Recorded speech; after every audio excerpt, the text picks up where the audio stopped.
दोस्तों, क्या प्रधानमंत्री मोदी का कोई कैबिनेट मिनिस्टर अपने बंगले पर विपक्ष की किसी पार्टी को तोड़ने की हिम्मत कर सकता है? या फिर कोई बीजेपी का मुख्यमंत्री अपने ड्राइंग रूम में विपक्ष की किसी एमपी को इस्तीफा दिलवा सकता है? और अगर ये दोनों ही काम मोदी की मर्जी के बगैर नहीं हो सकते, तो फिर मिस्टर मोदी आखिर करना क्या चाहते हैं? बड़ा सवाल यह है कि मोदी एक के बाद एक विपक्ष की पार्टियां तोड़ते क्यों जा रहे हैं? इस काम से क्या देश की राजनीति का फायदा हो रहा है, या देश का भला हो रहा है, या फिर इससे मोदी जी कुछ अपना उल्लू सीधा कर रहे हैं, कुछ अपना मकसद पूरा कर रहे हैं? उनका कोई हिडन एजेंडा है, खुद का फायदा है। कितनों को 5-5 करोड़ दिया गया और कितनों को 50 लाख में कर दिया गया। बात करते आए 50 खोके एकदम ओके, वो शायद एक खोका दिख रहा है।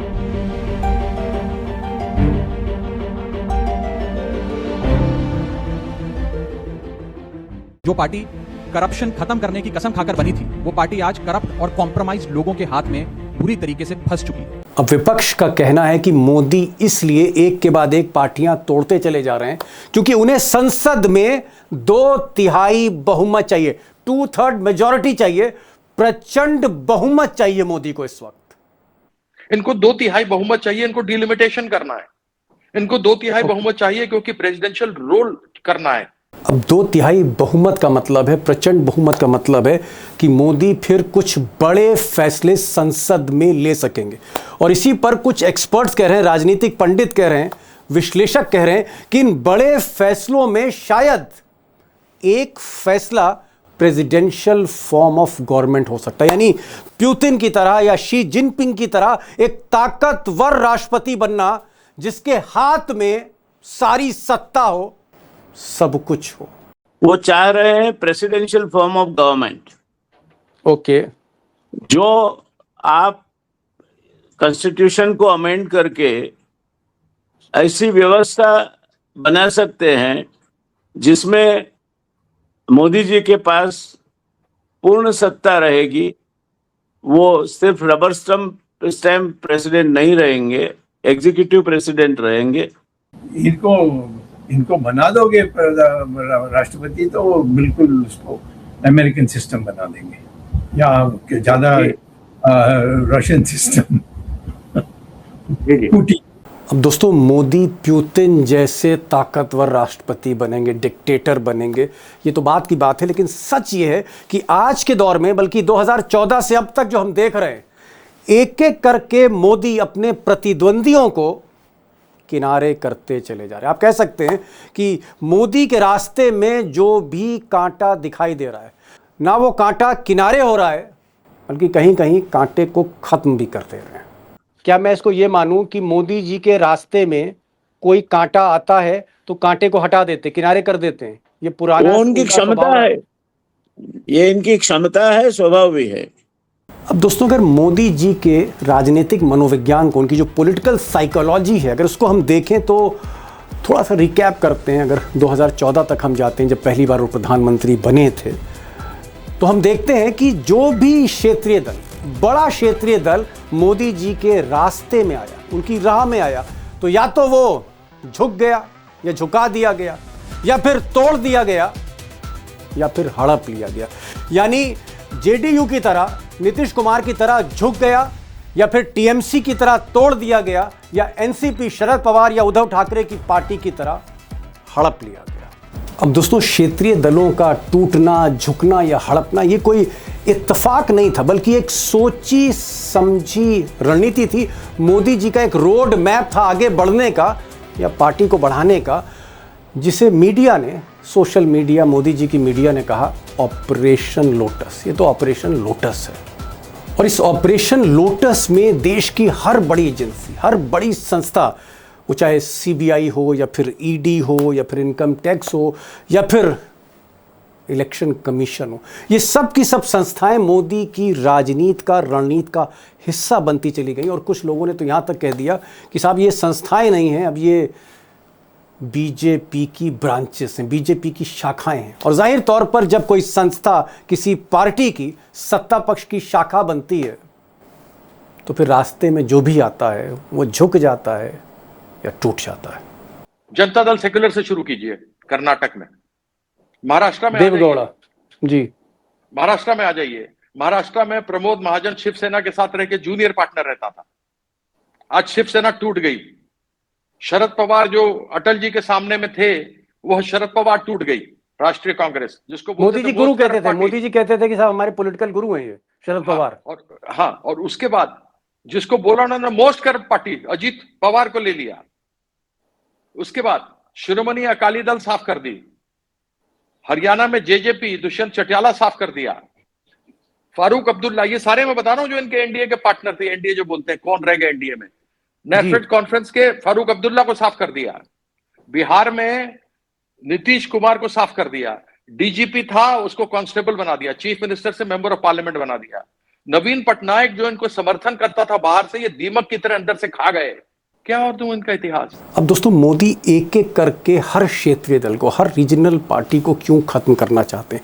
अब देखा जाए तो इसमें कई मकसद हैं। पहला मकसद तो यही है कि मोदी चाहते हैं कि विपक्ष की जो एकता है उसको पूरी तरह खंडित कर दें, तोड़ दें। और जो रीजनल पार्टियां शामिल हो रही हैं, जैसे शिवसेना कहें या जनता दल यूनाइटेड कहें, उनके वोट बैंक को छीन लेना, उनके वोट बैंक को छीनना, बीजेपी के वोट बैंक का विस्तार करना और पार्टी को और ज़्यादा मजबूत करना, अपनी पार्टी को।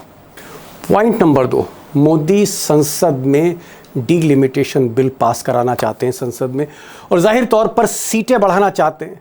खासकर उत्तर भारत की सीटें बढ़ेंगी, फ़ायदा जो है मोदी जी को मिलेगा, और इसके लिए उनको संख्या चाहिए। लोकसभा में मोदी को 362 सीटें चाहिए और राज्यसभा में 164 सीटें चाहिए। इस पर एक मैं वीडियो बना चुका हूं, आप टाइमलाइन पे देख सकते हैं। लेकिन जो कोशिश है मोदी की वो ये है कि इस सत्र में, आने वाले सत्र में, वो इस बिल को पास करा के 2029 का एक मजबूत गेम प्लान बीजेपी के लिए बना सके। और पॉइंट नंबर 3, ये भी बड़ा इंपॉर्टेंट पॉइंट है, मोदी एक लॉन्ग टर्म रूल, मतलब एक लंबे समय तक शासन करना, सत्ता हासिल करे रहना, इसकी भी एक रणनीति बना रहे हैं। एक ऐसा लॉन्ग टर्म रूल जहां पर सेंट्रलाइजेशन ऑफ पावर, सारी सत्ता एक मुट्ठी में हो और वो मुट्ठी खुद मिस्टर मोदी की हो।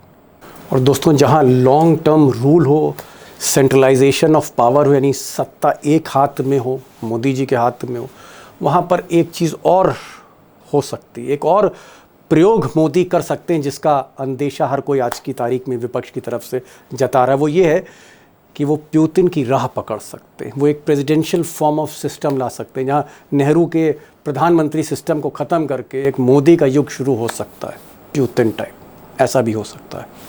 अब दोस्तों आते हैं असली सवाल पर, असली रियल क्वेश्चन पर कि मोदी के जहन में क्या है, मोदी के जहन में क्या है, यानी उनका जो राजनीतिक मनोविज्ञान है, जो उनकी पॉलिटिकल साइकोलॉजी है, वो क्या है। जो जुबान से वो कहते हैं इंडिया फर्स्ट, वो है, या जो दिल में है उनके मोदी फर्स्ट। क्या इंडिया फर्स्ट है या फिर मोदी फर्स्ट है? क्या वो देश के लिए कंट्रीब्यूट कर रहे हैं या फिर अपनी पार्टी या खुद के लिए कंट्रीब्यूट कर रहे हैं? अब दोस्तों, कुछ मनोवैज्ञानिकों का कहना है, साइकोलॉजिस्ट का कहना है कि मोदी दरअसल स्वभाव से, अपने मन से या मनोविज्ञान से कहीं ना कहीं वो आत्ममुग्धता से ग्रसित हैं, वो नार्सिस्ट हैं, और शायद इसीलिए वो अपने नाम का स्टेडियम बनवा लेते हैं, नरेंद्र मोदी स्टेडियम, और उसी स्टेडियम का खुद उद्घाटन कर देते हैं। वहीं जाके वो अतिथि बन जाते हैं, वहीं जाके वो डोनाल्ड ट्रंप की भी आवभगत करने लग जाते हैं। कुछ लोग कह रहे हैं कि साहब इसीलिए उन्होंने नमो अस्पताल, अपने ही नाम के अस्पताल बना लिए। लेकिन मैं उनके पर्सनल ट्रेट्स पे नहीं जा रहा हूँ, मैं पर्सनल ट्रेट्स में नहीं जा रहा हूँ, उनकी पर्सनल क्या सोच है उस पर नहीं जा रहा हूँ। मैं पॉलिटिकल साइकोलॉजी की बात कर रहा हूँ कि राजनीति में जो उनका मनोविज्ञान है वो क्या जाहिर करता है। अब दोस्तों, अगर नरेंद्र मोदी के हम राजनीतिक करियर को देखें, उनके पॉलिटिकल करियर को देखें 25-26 साल के, तो एक पैटर्न इमर्ज होता हुआ दिखता है उनके पूरे कैरियर में। और ये पैटर्न जाहिर करता है कि जो भी उनके रास्ते में आया वे ना सिर्फ हारा है बल्कि मिटा दिया गया, उसे ख़त्म कर दिया गया है। और गुजरात से लेकर राष्ट्रीय राजनीति तक यही पैटर्न नरेंद्र मोदी की राजनीति को परिभाषित भी करता है। अब दोस्तों, मोदी जी के अगर राजनीतिक मनोविज्ञान को समझना है तो मुझे लगता है कि टाइम्स ऑफ इंडिया की आप इस हेडलाइन पर ज़रा गौर करें। ये हेडलाइन छपी थी टाइम्स ऑफ इंडिया के पहले पेज पर अहमदाबाद एडिशन में 21 जनवरी 2006 को, बल्कि पूरे देश भर में छपी थी। और हेडलाइन है, Modi plotted to oust Keshu bhai. अब केशु भाई कौन थे? केशु भाई मोदी जी के सीनियर थे, मोदी जी के मुख्यमंत्री थे जब मोदी जी कुछ भी नहीं थे। अमित शाह तो हाशिए पर ही थे। और उस वक्त एक खेल हुआ केशु भाई पटेल को बाहर करने का। खेल कौन कर रहा था? टाइम्स ऑफ इंडिया क्या लिखता है? Copies of a handwritten note allegedly written in 1995 by Chief Minister Narendra Modi's trusted ally and present State for Home Minister Amit Shah. वो कहते हैं कि साहब 1995 में ही केशु भाई पटेल को बाहर करने का प्लान बना लिया गया था। और प्लान किसने ड्राफ्ट किया? इन साहब ने, मोदी जी के चाणक्य अमित शाह ने। कब? 1995 में। सोचिए अमित शाह की तब उम्र क्या होगी। अब टाइम्स ऑफ इंडिया आगे क्या लिखता है उस पर गौर करें। The note gives details of a strategy to dislodge the then chief minister Keshubhai Patel. The note suggested step by step moves to unseat Keshubhai Patel and take over power. यानी ये जो ड्राफ्ट तैयार किया गया था, रणनीति तैयार की थी, टाइम्स ऑफ इंडिया के मुताबिक मिस्टर शाह ने ये स्टेप बाय स्टेप, कदम दर कदम, एक एक स्टेप बताता है कि क्या करना है, किस वक्त करना है और कैसे केशु भाई पटेल से सत्ता छीन लेनी है। अब दोस्तों, केशु भाई पटेल अगर मजबूत स्तंभ थे बीजेपी के, तो एक और मजबूत पिलर थे, एक और स्तंभ थे, और उनका नाम था संजय जोशी। जी हां, संजय जोशी, जिनका बार बार नाम आता रहता है आजकल अखबारों में या दबी जुबान में लोग चर्चा करते हैं। संजय जोशी, संजय जोशी आरएसएस के प्रचारक थे गुजरात में, मोदी भी आरएसएस के प्रचारक थे, दोनों कॉम्पिटिटर थे। लेकिन संजय जोशी थोड़ा फास्ट थे, इंटेलिजेंट माने जाते थे, संगठन का आप कह सकते हैं बहुत बड़ा तजुर्बा उनको था, लेकिन राह के कांटे थे मिस्टर मोदी के रास्ते में। और फिर अचानक 2005 में अचानक एक सीडी आती है, और आप समझ रहे हैं सीडी किस तरह की आती है, जो हार्दिक पटेल की आई थी, बहुतों की आई थी। एक सीडी आती है और सीडी के बाद संजय जोशी साहब का कैरियर ऑलमोस्ट, यानी कांटा ना सिर्फ राह से हटा, कांटा ही खत्म हो गया और आज तक खत्म है। तो मोदी जी जब मुख्यमंत्री बने, केशु भाई पटेल को हटा के या संजय जोशी को कमज़ोर करके, तो एक मजबूत पिलर, उसके आगे मोदी जी झुके रहे। और वो जो मजबूत पिलर था वो मोदी जी का आप कह सकते हैं फिलॉसफर भी था, गाइड भी था, गुरु भी था, वो ये सब थे, लाल कृष्ण आडवाणी। इन्हीं के साए तले मोदी जी फलते फूलते रहे। और एक बार कोशिश करी अटल बिहारी वाजपेयी ने, जब गुजरात में दंगे हुए कि किनारे कर दिया जाए, फैसला भी हो गया, लेकिन आडवाणी जी ने बचा लिया। एक तरह का आप कह सकते हैं लाइफ दे दी, जीवन दान दे दिया, राजनीतिक जीवन दान दे दिया। और तब मोदी जी झुकते ही चले गए आडवाणी के आगे। लेकिन 2014 में जब मोदी जी शपथ लेने की तरफ बढ़े, प्रधानमंत्री की पहली बार माथा टेक कर संसद की सीढ़ियों का, तो एक आदमी को सबसे पहले किनारे किया, आप कह सकते हैं कि दूध की मक्खी की तरह फेंक दिया, और वो थे उनके गुरु लाल कृष्ण आडवाणी। और आडवाणी के बाद फिर एक लाइन लग गई, क्योंकि सांप सूंघ गया था बीजेपी को। उसके बाद मुरली मनोहर जोशी गए, उसके बाद अरुण शौरी गए, उसके बाद शत्रुघ्न सिन्हा गए, उसके बाद यशवंत सिन्हा गए, लाइन लग गई। और दोस्तों, गुरु आडवाणी का तो वो हाल किया, टिकट छोड़िए, पद छोड़िए। राम मंदिर का जब उद्घाटन हो रहा था तो बाकायदा ये कहा गया कि आडवाणी जी नहीं आएंगे, आडवाणी जी घर पर रहें। और ये चीज़ कहलवाई गई, किसने कही? चंपत राय ने, आरएसएस नेता। आडवाणी जी का होना अनिवार्य है, और हम ये भी कहेंगे वो कृपया ना आए।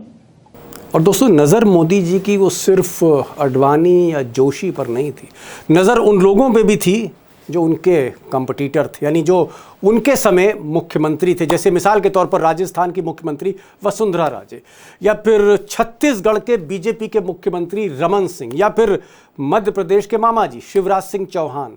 ये जो तीनों थे, ये मोदी जी के कॉम्पिटिटर भी थे, बैचमेट भी कह सकते हैं, या जो 4 मुख्यमंत्री थे उस वक्त देश में बीजेपी के, उसमें जो तीनों थे ये राइवल थे, ये कांटा थे, और इन कांटों को भी एक एक करके मोदी जी ने किनारे कर दिया। शिवराज सिंह आप कहेंगे कि वो तो आज भी मोदी जी की कैबिनेट में तो हैं, लेकिन ऐसे ही कैबिनेट में हैं जैसे नितिन गडकरी हैं या जैसे राजनाथ सिंह हैं।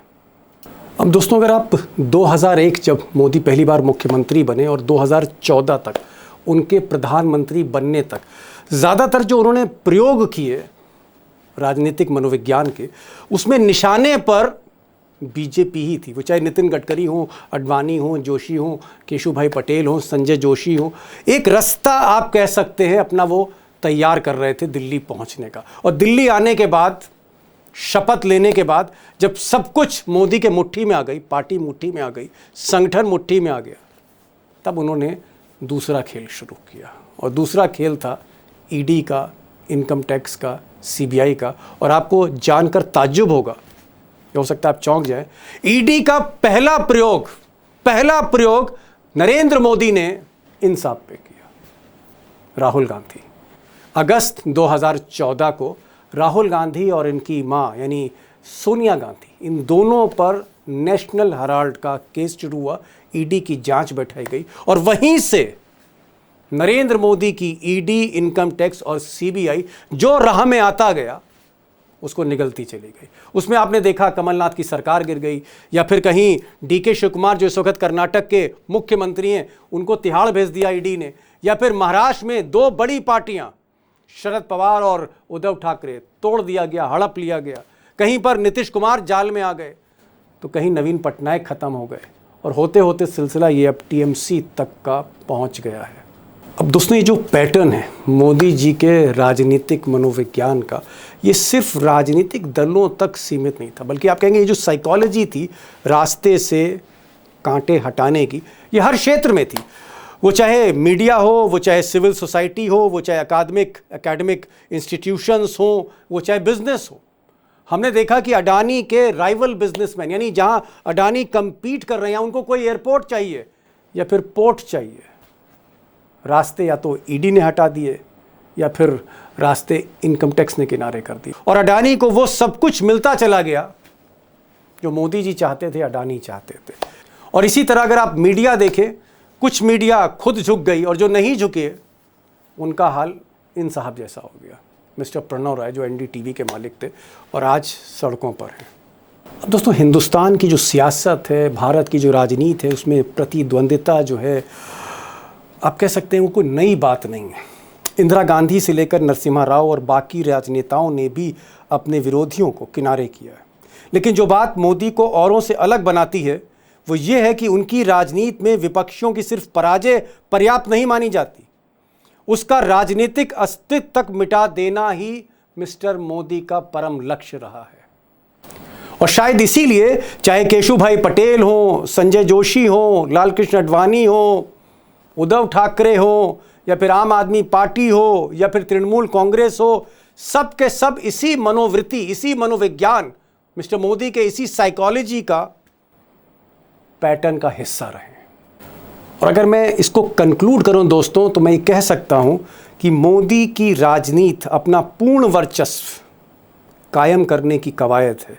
एक ऐसा भारत जो पूरी तरह से मोदी में हो, जो भी इस राह में आए मिटा दिया जाए। और दोस्तों, सवाल ये भी है आखिर में कि अगर 2/3 बहुमत हासिल कर लेते हैं संसद में, राज्यसभा में, लोकसभा में, और बड़े फैसले लेते हैं और एक ऐसा प्लान बनाते हैं लॉन्ग टर्म रूल का, जहां 2029 के बाद बीजेपी हो सकता है 1 पार्टी सिस्टम तय कर दे, तो फिर ये मोदी जी को तय करना होगा कि उन्हें नेहरू की तरह प्रधानमंत्री बने रहना है या मिस्टर पुतिन की राह पकड़नी है। अभी तो वक्त ही बताएगा। तो दोस्तों, ये आज की विशेष रिपोर्ट थी जो संडे को आप 11 बजे देखते हैं, और मेरी कोशिश रहती है कि ऐसे मुद्दों पर मैं फोकस करने की कोशिश करूं, ऐसे सवालों की गहराई में जाऊं जो ज़्यादातर नेशनल मीडिया अवॉइड करती है, या सोशल मीडिया में आप उसको बहुत गहराई से परख नहीं पाते, पढ़ नहीं पाते, देख नहीं पाते। मेरी कोशिश रहती है।